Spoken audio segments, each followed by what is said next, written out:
code violations related to electrical meter accessibility can create complex situations. Understanding responsibility for both the oversight and the remediation is crucial. Let's break down the key aspects involved. Firstly, the building inspector plays a vital role in ensuring construction projects adhere to local codes. In this case, if a deck was constructed 11 years ago, a building inspector should have identified any violations related to meter access during the inspection process. The deck's proximity to the electrical meter, potentially obstructing access, would constitute a code violation if it hindered the utility company's ability to read, maintain, or replace the meter. The inspector's failure to identify and address this issue at the time of construction could be seen as negligence. Secondly, the home seller also bears a degree of responsibility. When selling a property, sellers are typically required to disclose any known defects or code violations to potential buyers. If the seller was aware of the deck's non-compliance with meter access regulations, they should have informed the current homeowners prior to the sale. Failure to disclose such a material defect could expose the seller to legal liability. Now, regarding the relocation of the meter, the utility company, in this instance We Energies, generally has the authority to mandate meter relocation to ensure safety and compliance with current codes. Utility companies need unobstructed access to meters for various reasons, including routine readings, maintenance, repairs, and emergency situations. If the existing deck configuration prevents adequate access, the utility company is within its rights to request relocation. While the utility company can require the relocation, the responsibility for the associated costs often falls on the homeowner. This can be a significant financial burden, particularly if the homeowner was unaware of the code violation at the time of purchase. However, there may be avenues for negotiation or recourse. The homeowner might consider several options. 1. Negotiate with the utility company. Discuss the situation with We Energies and explore potential alternative solutions. Perhaps the deck can be modified to provide adequate meter access without requiring a complete relocation. The homeowner's specific circumstances, including the presence of a severely disabled child who uses the deck for aquatic therapy, could be factored into the negotiation. The utility company might be willing to compromise or offer financial assistance in light of these circumstances. 2. Consult legal counsel. Seek legal advice from an attorney specializing in real estate or construction law. An attorney can assess the homeowner's legal rights and responsibilities, review relevant documents, and advise on the best course of action. The attorney can also help determine whether the homeowner has a claim against the seller for failure to disclose the code violation or against the building inspector for negligence. 3. File a complaint. The homeowner could file a formal complaint with the local building code enforcement agency. This complaint would trigger an investigation into the original deck installation and the building inspector's approval. If the investigation reveals negligence on the part of the inspector, it could strengthen the homeowner's position in negotiations with the utility company or in potential legal action. Now let's delve a bit deeper into the technical aspects of meter installations and code compliance. Electrical codes, such as the National Electrical Code or NEC, and local amendments to the document provide specific guidelines for the installation and accessibility of electrical equipment, including meters. These codes are designed to ensure safety and prevent hazards. The NEC Section 110.26 addresses workspace about electrical equipment and dedicated equipment space. This section mandates adequate working space around electrical equipment that is likely to require examination, adjustment, servicing, or maintenance while energized. The depth of the working space depends on the voltage of the equipment and the presence of any exposed live parts or obstructions.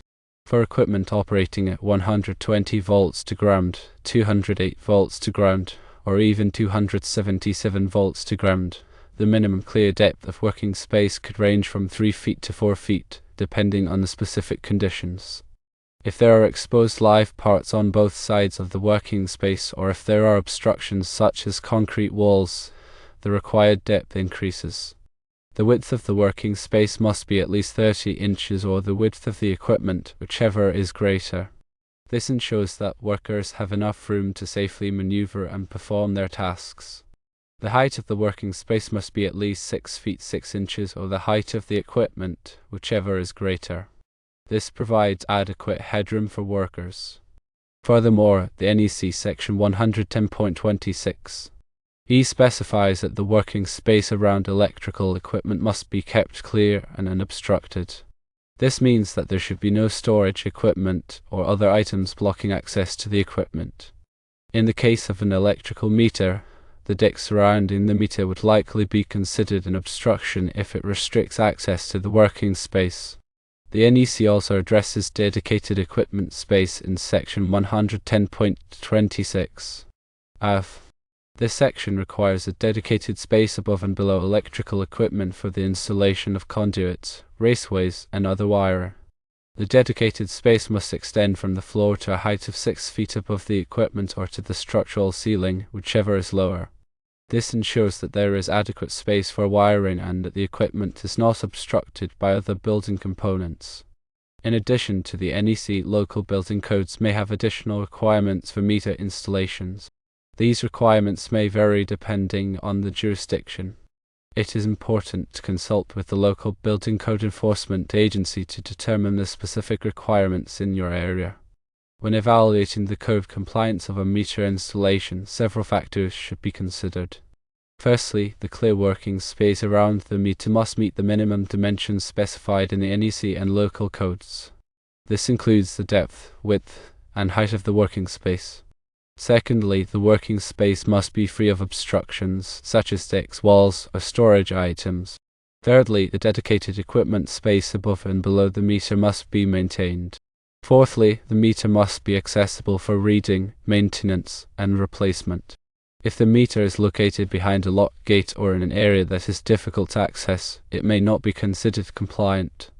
In situations where a code violation exists, it is important to take prompt action to correct the violation. Failure to do so can result in fines, penalties, or even disconnection of electrical service. First step is to contact the utility company and discuss the issue.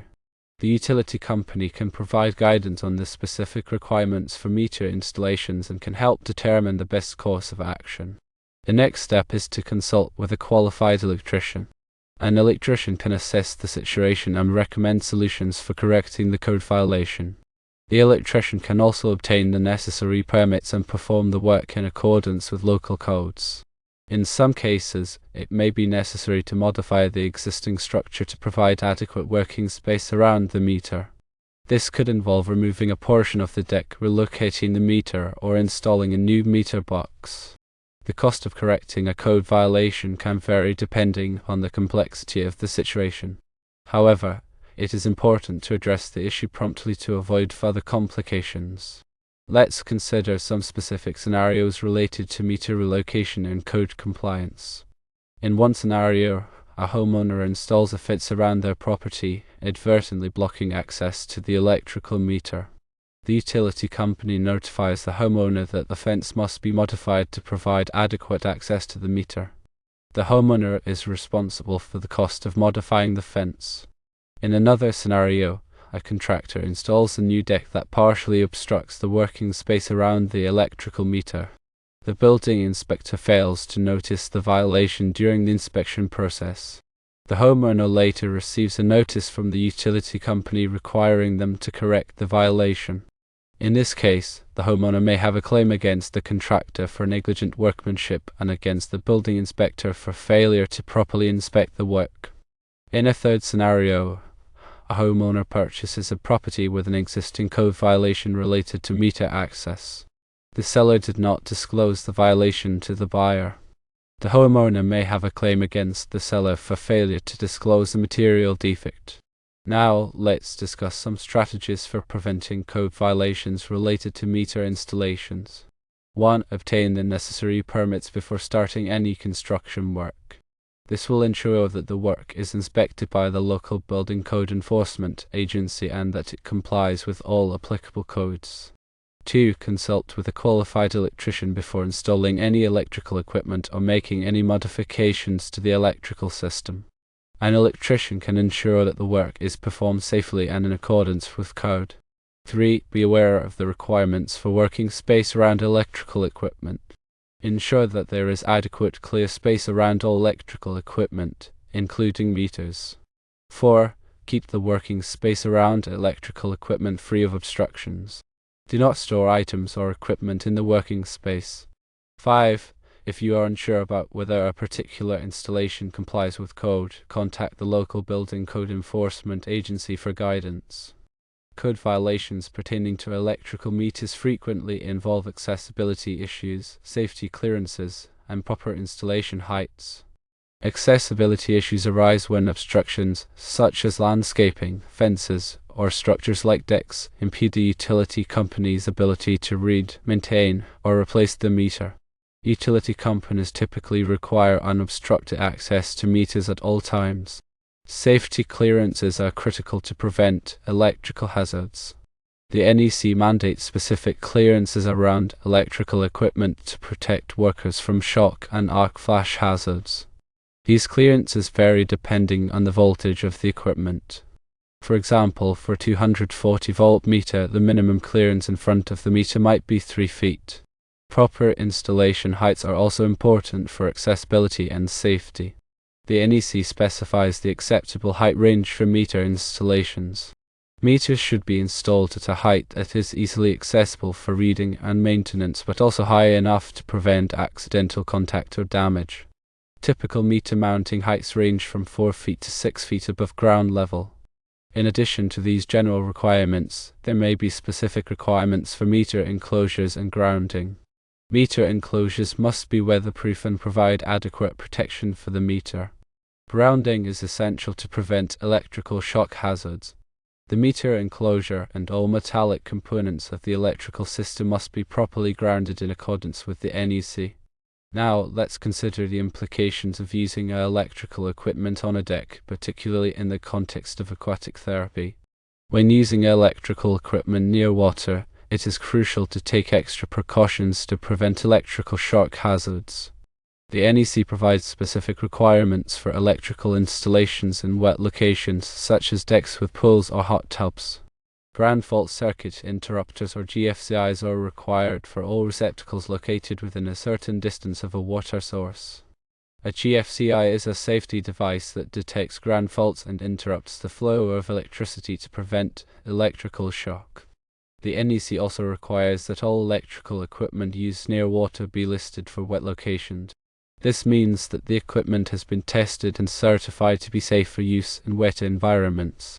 Furthermore, it is important to ensure that all electrical cords and connections are properly insulated and protected from moisture. Damaged or frayed cords should be replaced immediately. When using electrical equipment on a deck with a whirlpool for aquatic therapy, it is essential to follow these safety precautions. Firstly, ensure that all receptacles are GFCI protected. Secondly, use only electrical equipment that is listed for wet locations. Thirdly, inspect all cords and connections regularly and replace any damaged cords. Fourthly, never use electrical equipment while standing in water or when your hands are wet. Fifthly, if you experience any electrical shocks or tingles, immediately turn off the power and contact a qualified electrician. The presence of a severely disabled child further underscores the importance of safety.